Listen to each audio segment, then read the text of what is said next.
Fellowship, the World of Warcraft killer, is here, and I've been playing it a lot to figure out how good it is and, well, can it actually compete with World of Warcraft? The entire point of Fellowship is to grab what makes World of Warcraft great in terms of Mythic Plus, the dungeon system that they have there, and implementing it into a complete game. You can even look at it and you see Mythic Plus right here. And it definitely does it pretty well. In some cases better than World of Warcraft, and in some of them worse. So let's talk about whether Fellowship is worth trying as a new player or as a WoW veteran, and whether it will survive as a video game. Subscribe to the channel for more content like this. Go to my Ko-Fi if you want to support my content. Go to my Twitch to watch me live every morning, and let's get into it. First of all, let's talk a little bit about how Fellowship works. You obviously have 3 roles, just like in WoW: tank, damage, and healer, and honestly, they all work very similarly. You have mobility abilities, you have gear, you have trinkets that you can use in your hotbar to do specific effects, you have talents that you can pick and choose to change your build, you have big CC abilities, just like this, and literal interrupts, just like in World of Warcraft.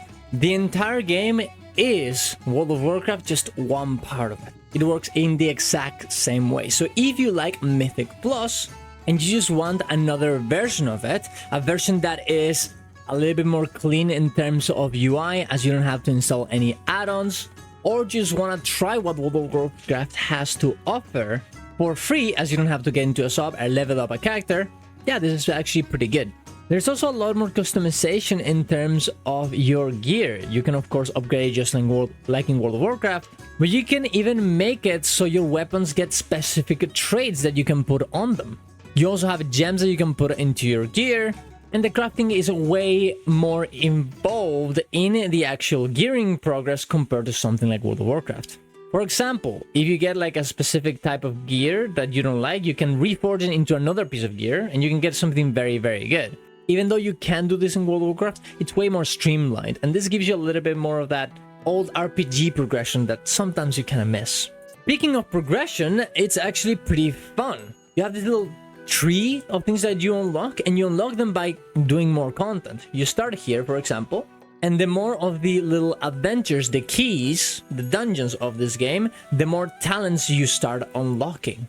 You have to do this for every one of the characters, so there is a good amount of progression, but it makes it super fun to just go through the keys and start going from contender to paragon, the hardest difficulty level of this game. At the start, there's only like 4 or 5 dungeons, but then the more you go and you get harder content, the more dungeons you see. And they did confirm that we're gonna get a raid in this game too, so they're definitely going for the entire PvE experience from World of Warcraft. When you actually change your character, you'll have to start over again in terms of your talents. As you can see here, this character doesn't really have that much, but the cool thing is that some of the progression will still be there. For example, you're gonna be able to share some gear and materials for your other characters, kind of boost them a little bit when you actually get to the end of the game on one character. But whenever you are done with your first character, you can start leveling another one and doing the same progression, which is kind of fun. Speaking of characters, they are the same classes that we have in WoW. This is obviously Warrior, this is obviously Monk, this is Frost Mage, this is a Rogue, Assassin Rogue particularly, this is Mage, this is Druid, and this is obviously Holy Paladin. And they work the same way as they would in World of Warcraft. Your Fire Mage, that also works a little bit like a Warlock, obviously has huge fire spells that you want to apply burning to all of your enemies, and you want to apply those dots to pop them off of them as well. It's a very interesting concept and it's pretty fun. You still have the horrible, that personally I don't like, feeling of having to cast something in place, but I'm sure that eventually there will be more classes that changes in some way and have a different type of combat. The Assassin Rogue also uses some stealth and venoms to deal damage to their enemies. You want to put those debuffs on your enemies while also targeting one particular one to just burst down.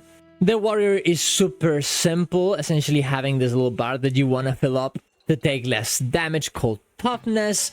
And the faster you press the buttons, the less cooldown you get, and your other buttons. Super simple. Frostmage is just a builder spender. Pretty fun at that, by the way. Anyways, building those little balls and sending them to your enemies to completely destroy them. It's pretty awesome. You have the Holy Power Paladin, the Holy Priest, I guess, as well. You obviously have the Holy Power right here that you build and spend to heal your allies, and it's the typical fantasy of World of Warcraft at the same time. Nothing really new here. It's just the same as always. If you like that type of healing, you'll love this. It is definitely an interesting combination of Holy Paladin and Discipline Priest, I think, as you indeed also apply a lot of shield. And then you have the two kind of interesting classes. This is obviously Druid, but it has a different type of aesthetic to it. Look at all these fairies coming in and dotting your allies, healing them with your little fairies. It's a very interesting concept, I think. And having these little flowers on the floor that also heal, they're definitely cooking a little bit more with something like this.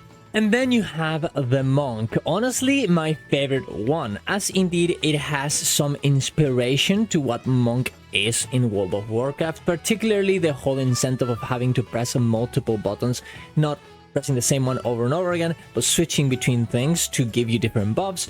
It is very cool that you combine your fists and kicks to give you different attacks. As you can see here on the bottom, I have a Wind Kick, I have Spirit Palm, and I have Earth Fist. And depending on the combination of attacks, a different attack will happen. If I attack Earth Fist and then Wind Kick first, I get this attack. If I attack this one, Earth Fist and Spirit Palm, something else happens, Ringing Earth. And these are combined together to give you different buffs and doing different builders and spenders. For example, I want to do Earth Fist and Spirit Palm first to create Resang Earth, so my next Earth Fist Barrage does more damage, and this is a single target. Then you have Wind Kick, that is going to be the AoE attack, and you do this to create some buffs, and then you do the other one to spend them. And then you have the ones that start with Spirit Palm, that gives you little buffs to survive against your allies, and you want to apply both at the same time. You also have cool talents that you can actually go for. For example, my Will of Stone will apply both of the buffs to me that Spirit Palm attacks give me, so I only have to press this one button to get all those two buffs and not have to worry about those two attacks, and I can just focus on doing damage. Or the complete opposite, Forbidden Technique. That makes me, whenever I actually apply these buffs without Shatter Earth, I'm able to get a debuff on the enemy that I applied those debuffs to explode after a while with all the damage that I did in between. This makes it so there are multiple ways of playing one character, and I'm sure there are other specs that have the same thing. The same abilities, just in different order. And I do know that World of Warcraft does this too, but I think with the simplicity of this game, you can still do some very interesting stuff. You can go a bit more balls to the walls with a design on classes. You have new heroes every time. They're less complicated, more simple, but what they do can be more impactful. You also don't have the problems that World of Warcraft has in terms of having a very old engine, making you the possibility of giving you some actual action combat inside of this. I'm not gonna lie, guys, this game doesn't feel as good as World of Warcraft in terms of its combat, but the potential of doing something very interesting is here. Whether they will accomplish that or not, that's their choice, that's what they're gonna have to do, but they definitely have the possibility, and this could become something very good. That being said, let's talk a little bit about the bad things, because it definitely has a lot. First of all, obviously, it's early access and it's a very buggy game. Everything feels scuffed and there's so many bugs that prevent you from clicking something in the UI, like leaving your dungeon. Sometimes you can't get into your mount. The servers are memed and they disconnect you all the time. It feels like an early access game. And it kind of worries me that this is coming out in a month. Even though I was praising the actual talent system that we have in the game and the customization and progression, the truth is it's not complex enough or interesting enough to compete with World of Warcraft for now. It has the potential of doing it, and I could definitely see something very fun here with the crafting system, with the reward system, with the talent tree. But right now, even though it does have this, it's not enough to compete with World of Warcraft. They have so much more complexity in other ways of the game that why would you? The UI is surprisingly uncustomizable. This is one of the biggest points of having this game to be able to have all the add-ons that you would usually have in World of Warcraft just baseline in this game, but you can make your party unit frame smaller, you can have your hero unit frame smaller, you can move your power that you have under your character. Sure, you have your DPS bars like here, and you can just move them around, which is nice, and they're part of the game. You don't have to install an add-on. But even the buffs, look how big this is, and I can't make it smaller at all. I can't make it so the buff bar works in a different way. I can't make weak auras either. I'm not gonna lie, I wish this would have add-ons. Add-ons let me do in World of Warcraft whatever I want. Even change some of the boring damage numbers that you have in the game to make the game more impactful. But of course this game is not gonna have that. One of the biggest reasons why this game exists, it's kind of like not even here. And the last one, and the worst one, honestly, the combat doesn't feel good. It just doesn't feel impactful. It feels it feels like every attack I'm hitting with a wet noodle. And that's not what you want to feel like in your game. You want to feel like, oh my god, I did so much damage there. Oh my god. Well, that is the numbers, the sound effects, or the animations. Something needs to happen with this. And I'm sorry, but in World of Warcraft, I do feel like I'm doing so much more damage compared to this game. And yeah, I have insane damage numbers, but look, I change them so they feel very impactful in that game, and you can't do this in Fellowship. So that game needs to make it so it's actually fun to play and press the buttons if people want to really enjoy it. It's only a dungeon game and maybe some raids. You're not gonna be able to go get fashion, get transmogs after. You need to make the loop super interesting so you don't get bored. And considering how much content World of Warcraft gives every year, can they actually compete with something like that? Probably not. Fellowship has potential. It definitely does. But it has more potential right now of being the side MMO, side Mythic Pluser to WoW. You got bored of WoW, you play some Fellowship. That's about it. You want to see if you would like something like Mythic Plus in World of Warcraft? You can log in here, try it out, and decide whether you want to get it in there or not. And maybe you just want to get your Mythic Plus itch without having to play a sub. Get in here, blast some keys, 1 day a week, and be done. And that's a pretty nice option. And it will compete in that regard to World of Warcraft. But do I see this game being better than that and the actual option for people who want to play a video game and invest themselves in it?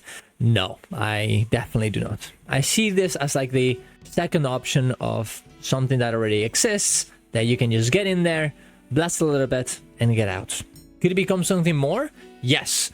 Does it have some very cool stuff, like a very fun system of progression, a good way of gearing ults, a fun crafting system, interesting ideas for classes and design, simple but impactful design in this regard.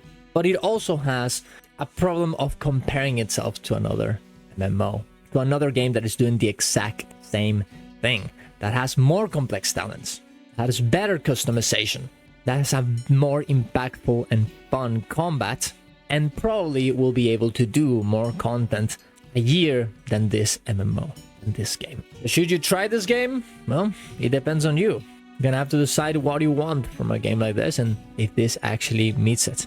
But let me know in the comments down below what you guys think and what you guys are gonna do about this game. Are you gonna try it, or are you just gonna go back to World of Warcraft and play that instead? Let me know in the comments down below. Subscribe to the channel for more content like this. Go to my Ko-Fi if you want to support my content. Go to my Twitch to watch me live every morning. And see you around. Love you all. Ciao, ciao.